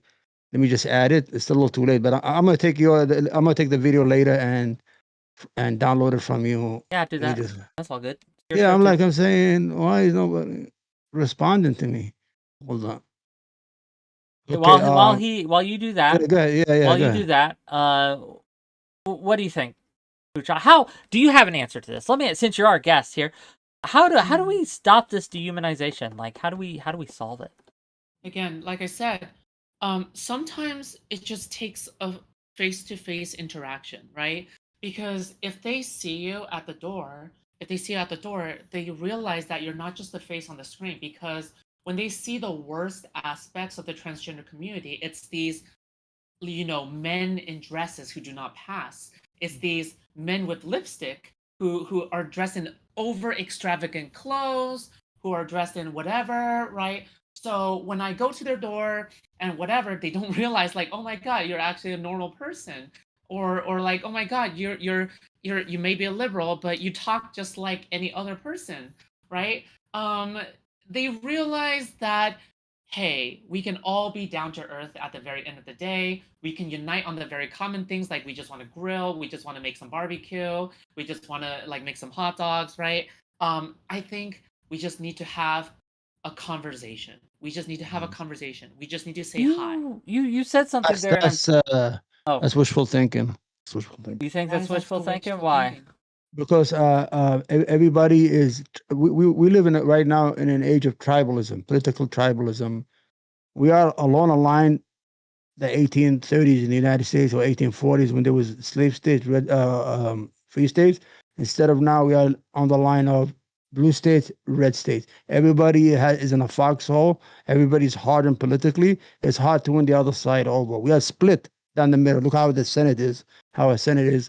Or the House is only was four votes, and they were from New York. The whole idea is that it's the fault. You see, when I'm saying that the Republicans are evil, I'm not saying I'm not saying that the people are evil. The people are victims of the lies and propaganda that they've been sold. Imagine most of the major issues Americans agree on: gun control, LGBT community, 60%, 80%, 70%, everything. But the elected officials of the Republican Party refused to change these things that we all agree as Americans, from South Carolina all the way to New York City. We both agree on gun control or but the politicians are not doing the people's job. They're just selling them fear. Oh, Barbie. But now this week was Barbie doll. Ted Cruz went on TV, on Fox News. See, that's why we should have reactionary videos. I have it. And said that that the Barbie movie was pro-China because they had 8 stars or 8 things around the sea, the Chinese Sea. On TV, a politician who came out of what was what college? One of those, not Princeton, Harvard University. He's one of the greatest minds, they say. He has a great mind as a lawyer, whatever it is. And how do you deal with that? I mean, is this person real? Should this person be reelected?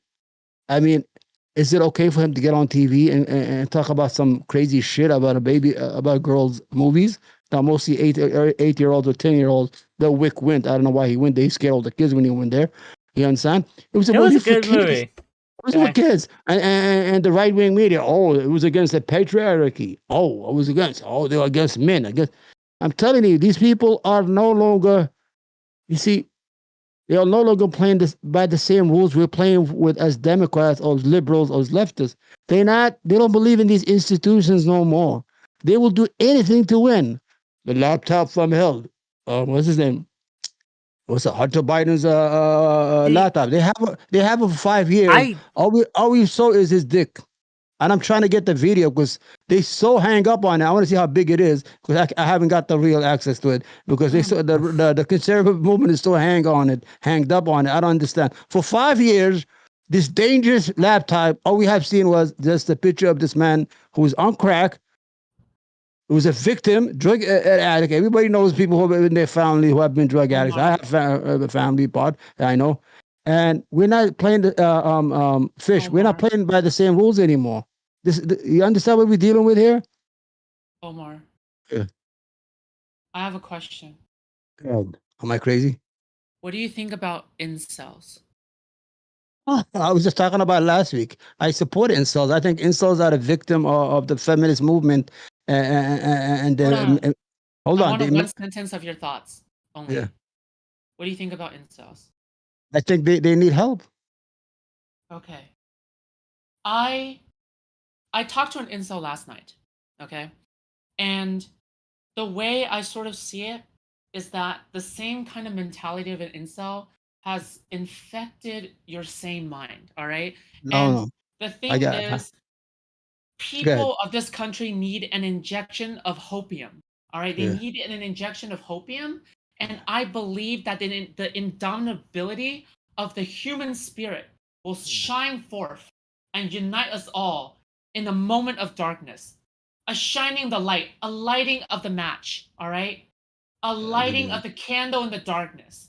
There is a light at the end of the tunnel, all right? Yes, the tunnel is dark. The tunnel is long, all right? We cannot see anything in that tunnel, all right? We are touching and feeling. The walls are slimy. It is gross. We are feeling slugs through our fingers, all right? We all know, okay?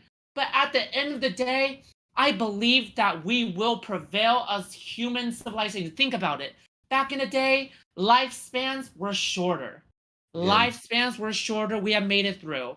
Alexander the Great conquering the world, the Mongol horde raping entire towns, stacking skulls upon of skulls, torturing entire villages, okay? We have made it through the most terrible of times. Hitler's regime, we have made it through that time. If we can make it through all of these times, if we can make it through the Cuban Missile Crisis, how could we not make through this time?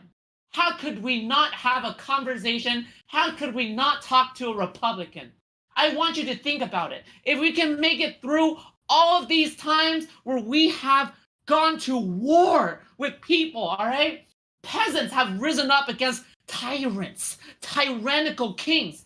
How could we not sit down with a Republican and tell them we are on the same side? We just need to grill. We just need to grill, and we just need to unite on the common issues. We need to shake hands. We need to unite, you know? We are no longer drawing out swords and stabbing them through the heart. We just need to touch them in their heart. Wait, gotta get it. Okay, you just jump from incels to world history. Because you have the incel mentality, the hopeless black pill mentality. When it comes to politics, the hopelessness that you are wallowing in, it is hopeless. The entire world will burn down. Everything is hopeless. I'm saying $5 from Lawson Harrison says the bright glorious light at the end of the tunnel is centrism. I don't even know what centrism is anymore because people keep calling me a centrist. I'm not a centrist. I'm a bit of So the light at the end of the tunnel is a conversation, is to fire up the grill.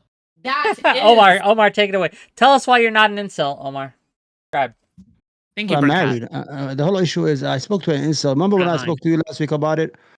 I spoke to an incel one time. I say, what do you think if we have a voucher for you guys to go have sex in, these with these places, where they have these a cat house, we call them. A house of El Repute, we used to call it. Whatever. Yeah, brothels. He said the whole issue is not about sex. They want affection. They want to fall in love. They need love.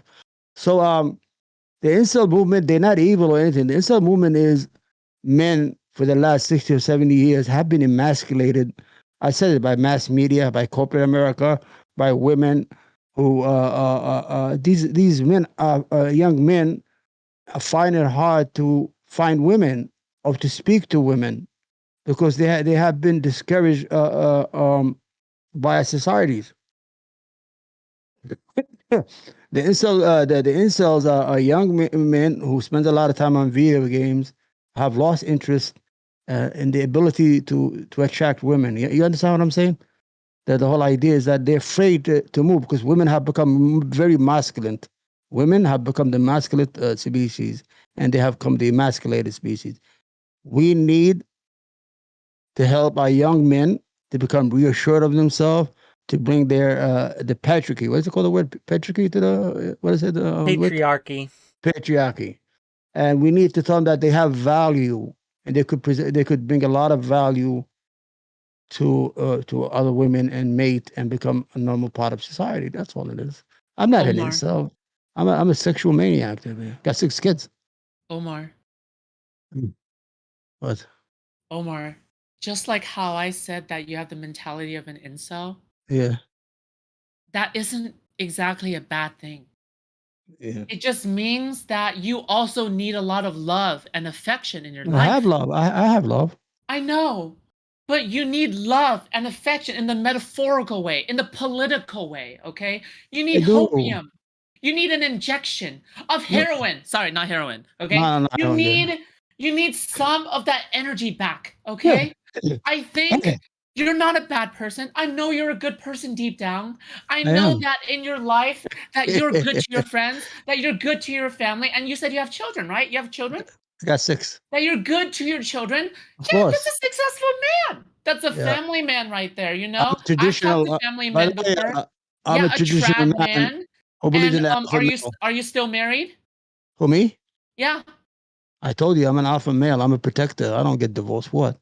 Yeah. Okay. So, you know, trad relationship, trad wife, okay? Trad family, right? So I'm just saying, bro, you're perfectly fine. You have the stable thing. So why, if you could establish all of these things for yourself, maybe the next step is to help out at your community, is to volunteer at your political organizations, is to reach out and spread some love. Because spreading some love spreads some love inside of your heart. You know what I mean, bro?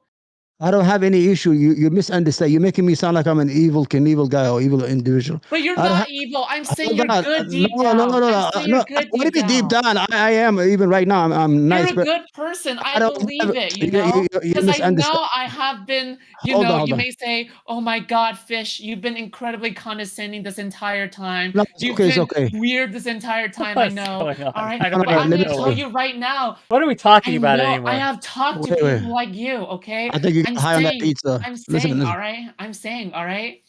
You need some estrogen in your... I'm kidding, no. Are you trying to transit? You're the one who lost yours. Let me defend myself. Yeah, defend. Go ahead. My issue is not with the average Joe. I'm telling you, I'm trying to help these people. My problem is with the political elites who lie to them. I'm talking about Ted Cruz. I didn't say some guy named. Yes. Okay. And I can counter that, right? The problem is that whenever you complain about the elites only represent the people that elected them in the first place. It represents a failure.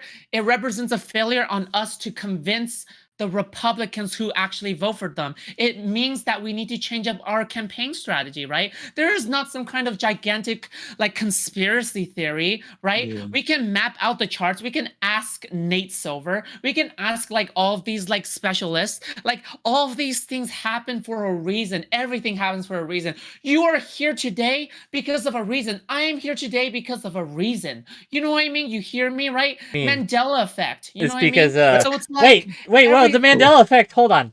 Do you know what the Mandela effect is? No idea. I'm just spitting it out for no reason. Okay. So what it is, just to let people know, right? The Mandela effect is interesting. It's an interesting phenomenon.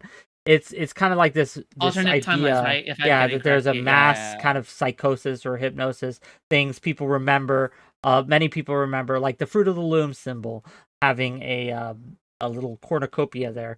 That is actually not true. And when people look back at it, they're like, oh, this is not true. But there's so many people across the globe who are convinced it was. And that's called the Mandela effect because many people thought he died in prison, right? They thought they remembered a report. Oh, we're getting an echo. Whoa. It was my fault. Go ahead. No, it's fine. But like, so I'm going to be real with both of you. I don't know what we're talking about anymore. I thought we were talking about one thing, but it's gone down a weird spot. Yeah, I know. Together, I do that every week. Wait. What is that supposed to mean? Wait. It's very simple. Okay. Omar over here is very black-pilled about the political landscape right now in the US of A.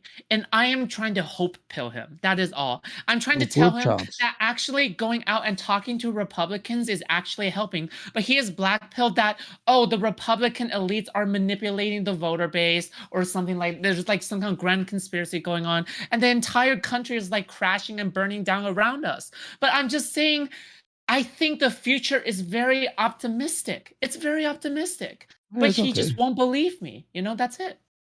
I think all right. I believe you. I just to calm you down.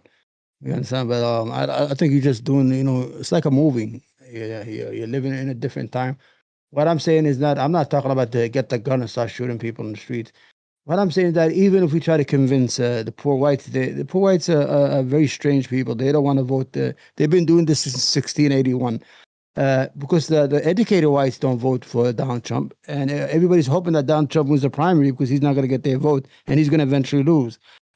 Suburban white women with children don't vote like these people who vote for these crazy people. This is the whole problem. Well, then, and Omar, then how do you explain that? Here, let me try this angle. Trump got more minority votes than any other Republican candidate in years and decades in modern history. In fact, he got more minority votes in 2020 than he did in 2016. So, if it is simply this white American problem, why are so many people going for this quote unquote white supremacist Trump? You see, Trump is not a white supremacist. He's an opportunist. If he was a white supremacist, he'll be dangerous. He's an opportunist. What he did is Donald Trump has a charisma. He has a charisma that the other politicians don't have. He tells great jokes. I was watching his speech last night. I think he was I don't know what state he was. It was yesterday.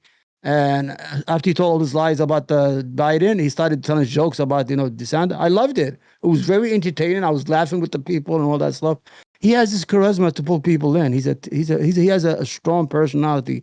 Donald Trump was never this extreme. Donald Trump was always a Republican, pro-choice, always hanged out with rappers, black rappers, everything. They used to sing and they used to rap about him all the time. I mean, the only thing is he's an opportunist. After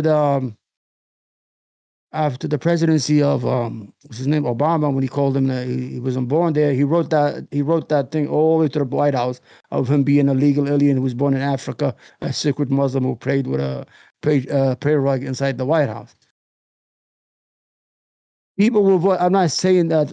But I just don't understand. Like, but they didn't vote in large number. But I told you he has charisma. He has charisma. Sometimes he was saying, "What do you have to lose?" He was saying real things because he said, "Remember when he's saying that?" He said, "Black, the blacks." Yes. He always say, but here's the thing.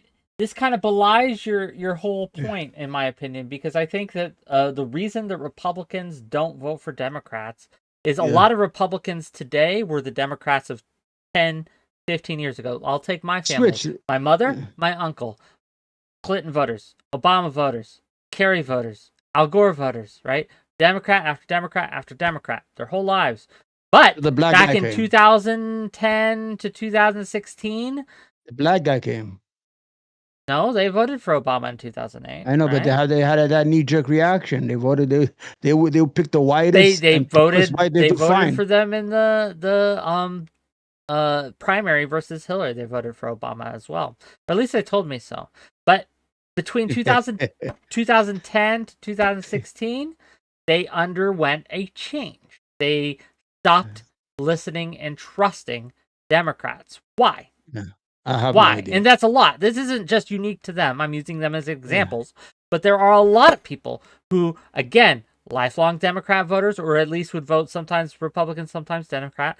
During that time period, many, many, many of them became die-hard anti-Democrat. Why? What happened? What changed? Whick, go ahead. I think the answer is obvious. The answer is right in front of you on this panel. Me? The name rhymes with Omar. That is good. You Listen, vilify right? me. The thing is, right? I'm not the evil guy here. The problem isn't it sort of low-key ironic that like a transgender Asian chick is like advocating for like the poor white people? I just don't. I don't know. It's just sort of ironic and funny. Which one of you will defend me harder? That's a question. Poor white guy right here. Which one of you are going to be my best friend? I'll let you. At the end of the day, I probably would agree with Whick more, right? Because yeah, I mean, so far I agree with Whick more. Go ahead, Omar. I want to hear your opinion on why this changed. So, food stamps here is blaming you. What about you? Food stamps? Yeah. Oh, Foodshops. Where did you get that name? I don't know. He's changing your name every minute. I'm glad he's attacking you for me. Where did food stamps even come from? He's indirectly attacking you. Okay, what I'm saying is that I don't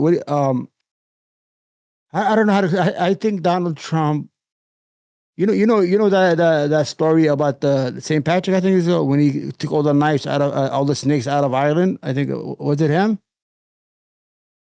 You ever heard that story? Yes, I'm familiar. Mm-hmm. Yeah, he led the snakes out of Ireland. Yeah, that's why. Oh shit! Hold on. St. Patrick's Day. That's Donald Trump was the person. He came in and he dog whistled all those people who have been forgotten since the 1990s. When their factories left, the NAFTA agreement destroyed their factories and their jobs. They became jobless alcoholics and drug addicts. They refused to move there from their towns. They refused to get a new, to go to cities and find new jobs. These people were forgotten. They didn't vote no more. They did not participate in our democracy or in our election cycles anymore. Donald Trump came. Oh, he's a Nigerian. He's an African. His name is Obama Hussein. See, when they're racist, when they put that last name in with the hard N, Hussein, that's a message that he's a Muslim. Hussein Obama, he's not here. Let him show us his birth certificate. He woke up this sleeping giant of poor whites who are out of the system, but I don't want to say it, but have some racial tendencies, or they see themselves as forgotten, or hold on, or are the victims of immigrants, or the victims, or their jobs were taken by illegal immigrants, wherever. They don't know that their jobs went to Mexico and China with Republican signatures. So after that, he built this movement of the forgotten white man, or the forgotten white people, or how they've been displaced, the deplorable. It didn't help, and these people came and they showed up at the ballot. Yeah, maybe. I just don't. A lot showed up. I don't believe it. So first of all, five gift subs from Sulfur and Kick.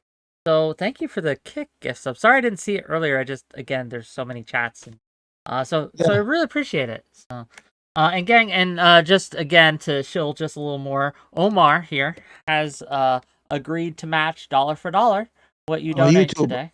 YouTube only. Oh, on YouTube only? What? Okay, you changing it up now? Fair enough. No, I don't have Twitch, so I don't believe you. I can link you the mouse afterwards, my brother. Let me think. No, we're gonna help the poor white. So we don't want you to become a Republican. We're scared because you have a lot of intellectual intelligence. You might take a lot of. Okay, no, it's fine. It's fine. I get it. But let me answer your. Let me actually address your point though, please. Like this idea that people have been secretly racist this whole time and only now feel empowered to be racist because of Trump. No, fear. He sold them fear. It's yes, but that's not based on racism or based on xenophobia. That's based on the fact that they do not trust the system anymore. They don't trust the white people anymore that run the system. They don't trust anyone anymore. The trust in America's institutions is at an all-time low. An all-time low in science, in medical, in news, in media, in politicians. All of those, everyone's trust in it across the board, Democrats and Republicans both, are all-time low in the trust in the institutions. And this is why Trump was able to be successful. It's the same reason that Bernie got as close as he did. There's a huge overlap between Bernie supporters and Trump supporters. It's a Venn diagram that has a large overlap because both candidates are anti, or at least bill themselves as, right? Whether they are or not is a different question, but they bill themselves as anti-establishment.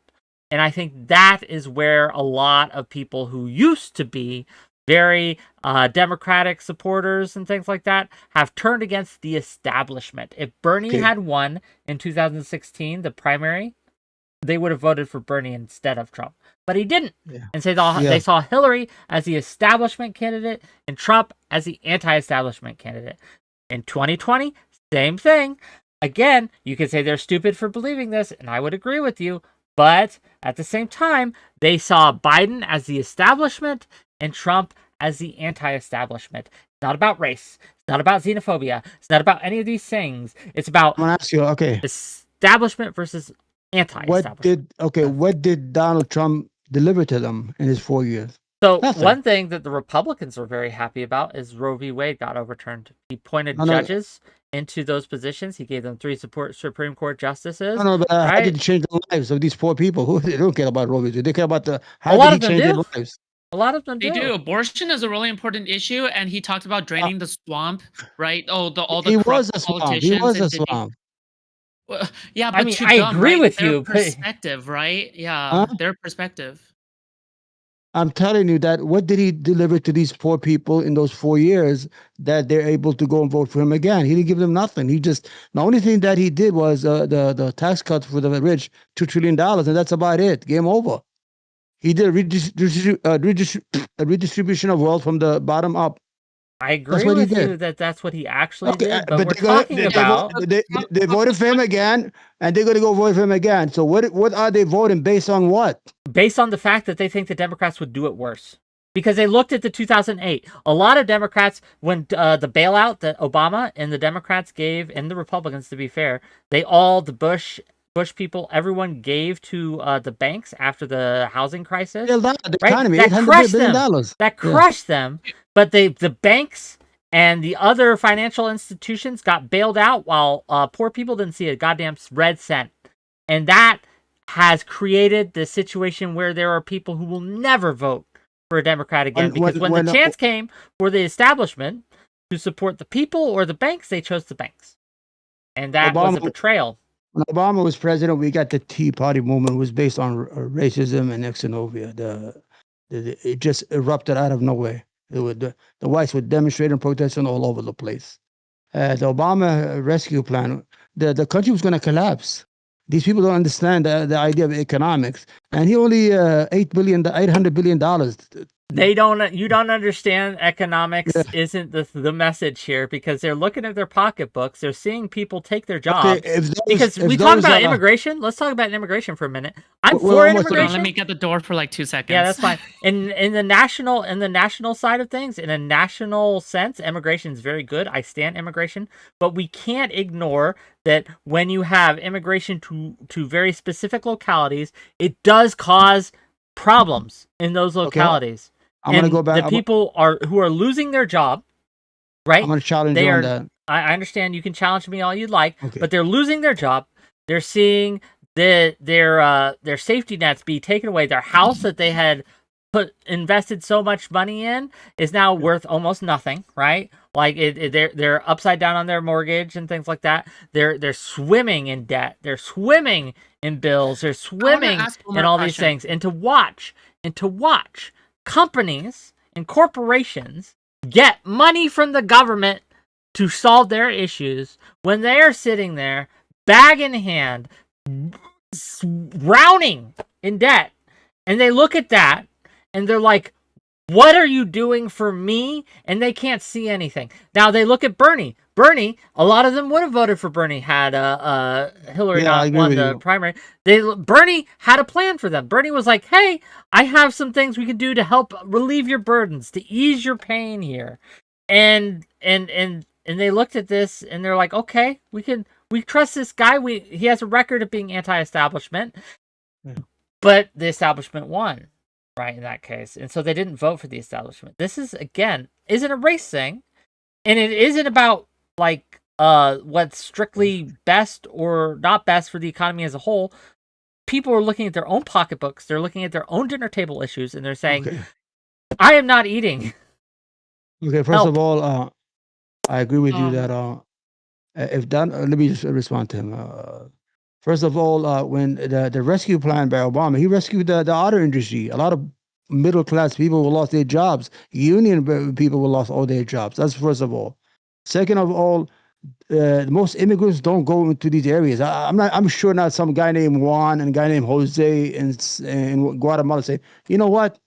I heard there's a lot of good jobs in Kentucky or West Virginia. They come into the big cities to work, or they work in jobs that nobody wants to work. That's about the immigrant side.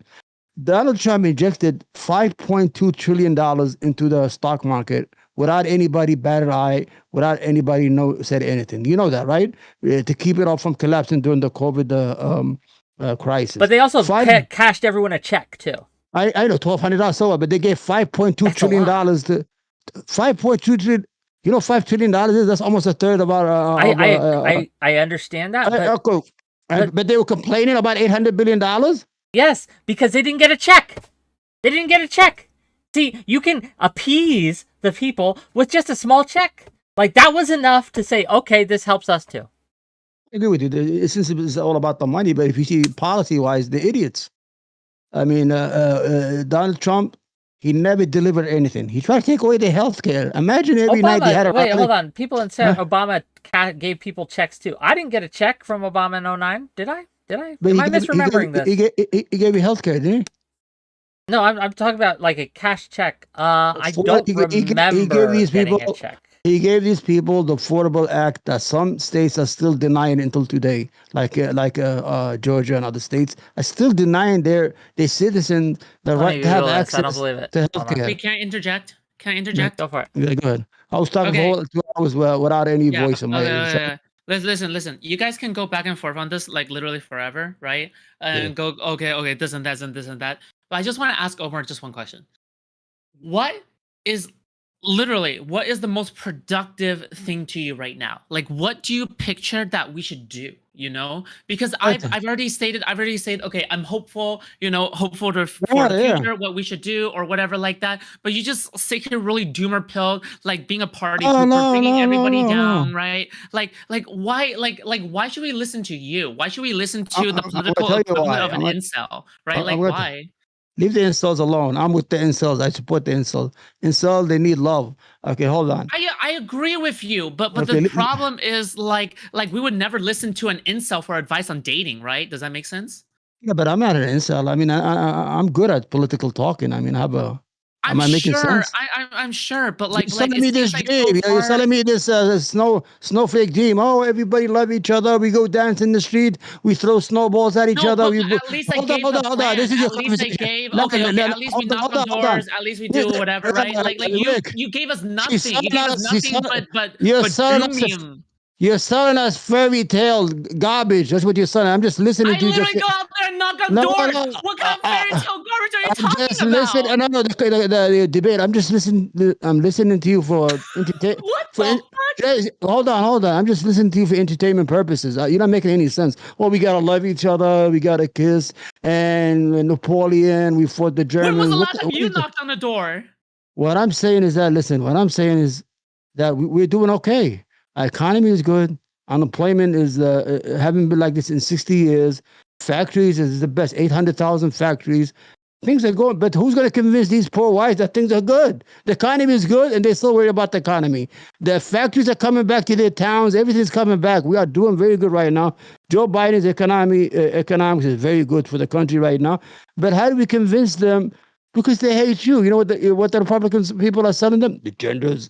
They're trying to groom our kids. They're dangerous. Get those books out of there. Yes, it sucks. Yes, it sucks. But like, we need to focus on it. We need to focus on the next step. All you do is complain. Like, you know that one person who just vents too much, and like they're always being a downer in the DMs, and you're just like, oh my god, I just don't want to listen to this right now. Like you're literally being that. So you want me to go out and dance in the street or what? That would actually be better. Not gonna lie, that would actually be better than whatever you're doing right now. The neighbors will probably call the cops. They think Omar lost his head. Okay, gang. We have arrived at the time allotted. I want to thank you. You have something after this? Well, I'm gonna go eat and do.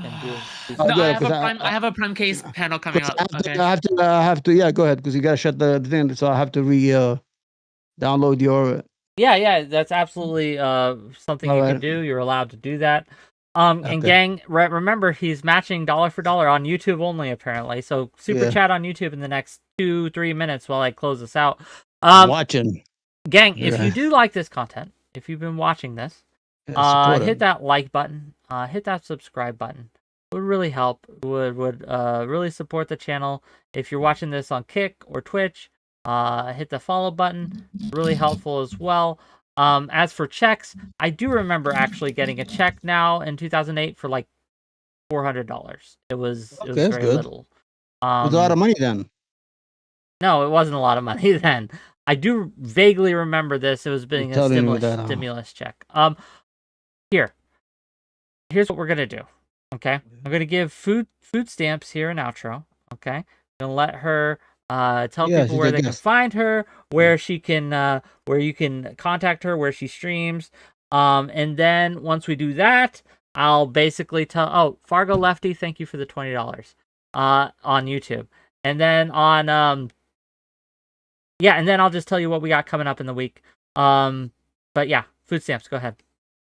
Yeah, so first of all, I just want to thank both Omar and WhickTV for having me on. I'm always available to come on and be entertaining for you guys, and always willing to come on and also provide my perspective as well, because yes, I do talk about politics very seriously as well, okay? But you can find me on Kick, so kick.com/Foodshops, but you can also find me on YouTube, so at a Foodshop, so A and then Foodshops. And you can also go to my Discord server, which is yeah, you can just find that in my YouTube. Yeah, if you go to my YouTube, then the Discord link is there. Or you can just DM me on Twitter. You can also DM me on Discord. Unlike other streamers, I welcome any discourse from any chatter. I bring them on and I just debate them. I debate them nonstop. Okay, that's what I do. Okay, but otherwise, I'm more than happy to come on again. And yeah, that's all I do. I love answering questions. That's it. Thank you. Now you put your sunglasses on. You complain about mine, right? Yeah. That's right. Love you, Omar. Thank you, gang. Check her out. She's great. We'll probably have her on a normal panel show here. We enjoyed the conversation. Thank you for coming. I really do. And it's good to be challenged, but you're living in a fairy tale, though. But what we're gonna live. You live in a fairy tale, okay? A fairy tale of hedonistic black desire of a hellhole, okay? Reality. Just kidding. I love you, Omar. Okay. That's wow. That sounds so sexy. Weird. Okay, I'll see you later. Okay. Bye. Okay, well, Omar, thanks again. How much were the and on YouTube alone, we've made $63.98. Okay, I mentioned it. But why don't you? I'm gonna do two things with you today. Please. Send me your email so I could send you a link to the StreamYard so we could do reaction show in case we can't get a guest, or we could do a reactionary videos with the guest. You understand? Sure. Yeah. And I'm able to control it. And send me how I could send you the $60 whatever, because I want to help you out. I'll take care of that. What do we got coming up, gang? Tomorrow, tune in 6 p.m. Eastern on YouTube and Kick. Twitch, unfortunately, we can't stream it on Twitch because Destiny's banned on Twitch, so we can't have a Twitch stream. But on Kick and on YouTube, I will be live at 6 p.m. Eastern on Destiny's show, his Kick or Keep show. And if I win the game, I get $500 from that, which will be nice. So tune in and help me win. Don't you? It would be very nice. I could use the money. And yeah, it's going to be a political themed. Let's be real, gang. I helped him get most of the guests. I helped him with the topic. I gave him the topics. I gave him the guests. So we're also going to do a little coup against Carantos tomorrow. It'll be fun. Check it out. Wednesday, we're going to be talking to Aristocracy. That will be interesting. We're going to be talking to her about the Israel-Palestine situation as well as politics. I would love to have been a part of that. She's great. She likes the one-on-ones, unfortunately, but yeah. Who's she gonna be with? We might do call-ins on that after. I'm gonna definitely come in. Okay. Yeah, I might do call-ins. We'll see what she's how she feels, what she thinks. That's my territory. Yeah. And then on Thursday, we're going to be talking to Tuna Chip TV about why he doesn't think we should have any sympathy for ourselves. That should be fun. Wow. Friday, we're going to have Sock Done Left versus the world. So we're gonna have a bunch of people yell at Sock Done Left about all his terrible takes. Okay, that's us. That's it. We're rating in. We'll go to Prime Kai. Say hi to Prime for us, and I'll see you guys later. Take care. Oof. Thanks a lot, buddy. Yeah, I'll DM you the needs, and Okay. I'll send you the link. No problem. Luckily, No my problem. YouTube or my email and my PayPal are the same, so get both. Okay, yeah, send it to me because I want to link you to StreamYard. You can use it on your own, and whenever you